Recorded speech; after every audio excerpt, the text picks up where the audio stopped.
So, like everything, I'm a little bit late to talk about the One Piece live action, but I do have a reason for that, which is I didn't want to watch it because animes have a really bad history with adaptations, i.e. Dragon Ball Evolution, and if you count Avatar, Avatar as well. It's just, it doesn't ever work out. So when I heard that One Piece was getting a live action adaptation, a show I actually like, I was like, I'm not going to watch that. I'm not going to have anything to do with it, as were most people. And it took me a lot of convincing of people saying that it was good for me to actually watch it. I was smiling the entire first episode. I thought it was such a good, at the very least, an homage to the One Piece fans that have made One Piece into as big of an anime as it is. And it was really fun for me to watch. I don't know how good of a first experience it would be for the first time of somebody watching it. I think it's pretty all-encompassing of what the first saga is. I don't think it leaves out too much stuff that's important, but I do love to nitpick, so there was stuff when I was watching it that I didn't like that they changed, and I've heard basically nothing but praise for the One Piece live action, and I do think that it is a great show, but I didn't really hear anybody talking about the actual problems with the show other than it's got issues here and there broadly, but I did have some issues that actually made me stop and be like, I didn't like that change while I was watching it. And I know a lot of the stuff that they cut out is because they didn't have time, but I really do wish we would have gotten more moments with Usopp during his arc. It didn't really show much of him being a coward and then trying to overcome that as much. And a lot of people have said that they didn't really think Usopp even had a reason to join the crew in the live action, which I wouldn't go that far. Like, it didn't make me upset while watching it, but it is a little bit disappointing that they had to take out more of his moments when honestly he doesn't have that many to begin with.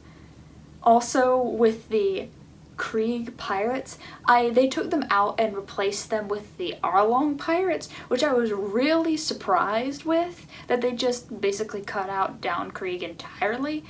I don't feel like the Mihawk introduction hit as hard without the Krieg pirates being there, because for all we know in the live action, the Krieg pirates could have just been some ragtag group that shouldn't have even been in the Grand Line. So Mihawk defeating them, mostly off-screen, doesn't really give the same effect when Zoro goes to challenge him, because in the anime and manga it's more like you know he's going to lose because you just saw Luffy fight Don Krieg and get messed up really badly, and Mihawk took out his entire pirate crew without any effort, so you know for a fact Zoro's going to lose. While in the live action there's like some hope that he might win. I don't know, it's just a different feeling. I don't feel like Mihawk got as much hype behind him because of cutting that out. Some people have said that the Arlong Pirates introduction so early on and that they were so focused on Luffy didn't really make any sense. This didn't bother me because I didn't have any idea, honestly, that Arlong was this massive pirate who was just hiding out in the East Blue. When I was reading or watching One Piece at the time, I had absolutely no idea first going through.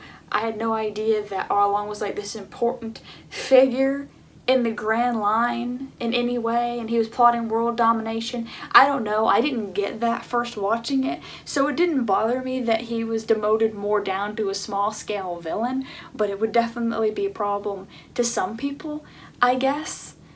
I mean, I don't know, I wasn't really all into the lore of One Piece at the time of watching Arlong Park, so I probably wasn't paying enough attention. I don't know, I feel like I don't pay too close attention to stuff like that. Maybe it's because I'm expecting stuff to be wrong, so I'm looking for it, but I didn't really have that many problems with it. I had like almost no problems with the fights. I think that they were well choreographed and well done.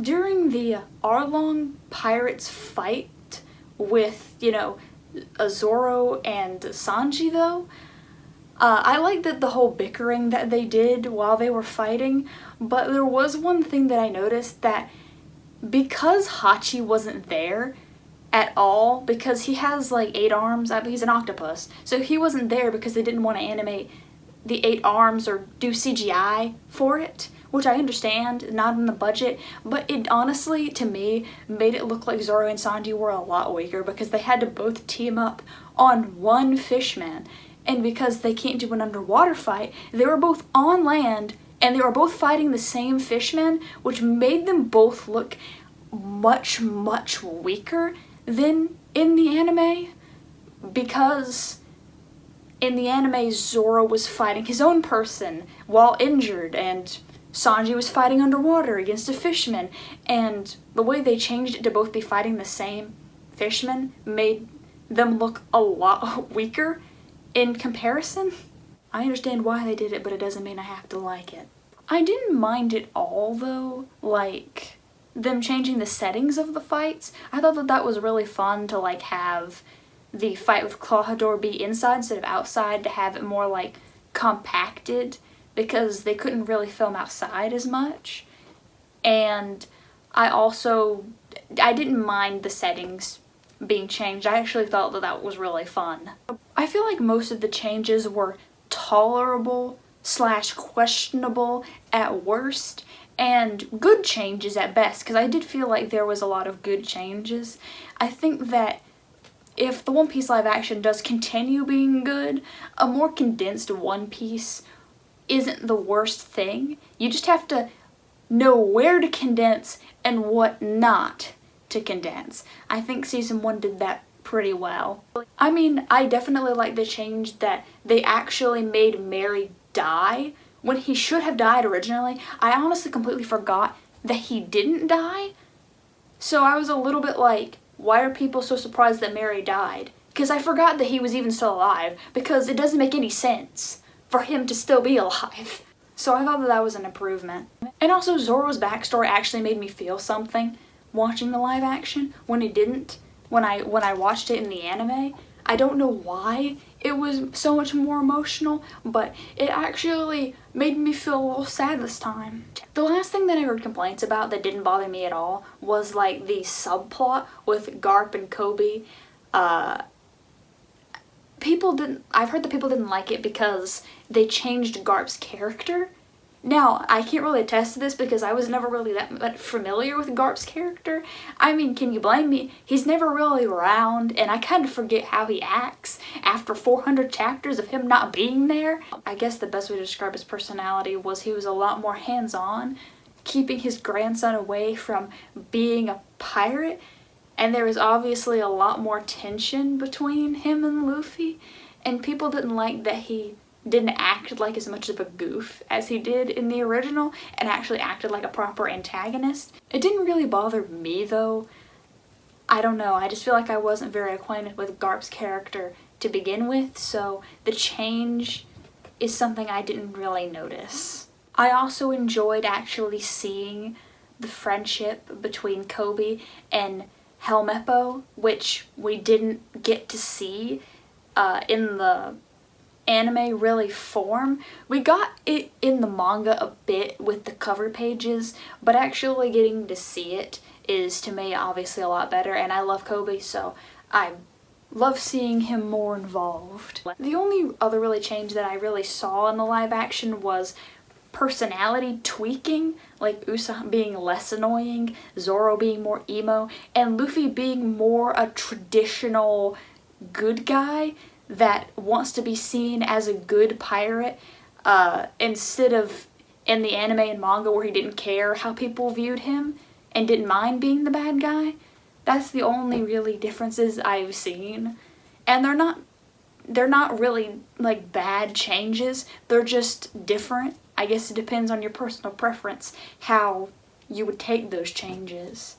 But I am mostly hopeful for season 2. I think a season 2 would honestly be hard, and adapting One Piece in general is going to be hard, so I wouldn't say it's set in stone that they would be able to do a season 2 well, but I'm willing to actually have faith that they could do it and that it's possible. They just would have to cram a whole lot, and I feel like in a season 2 they definitely have to skip too much, but I don't know.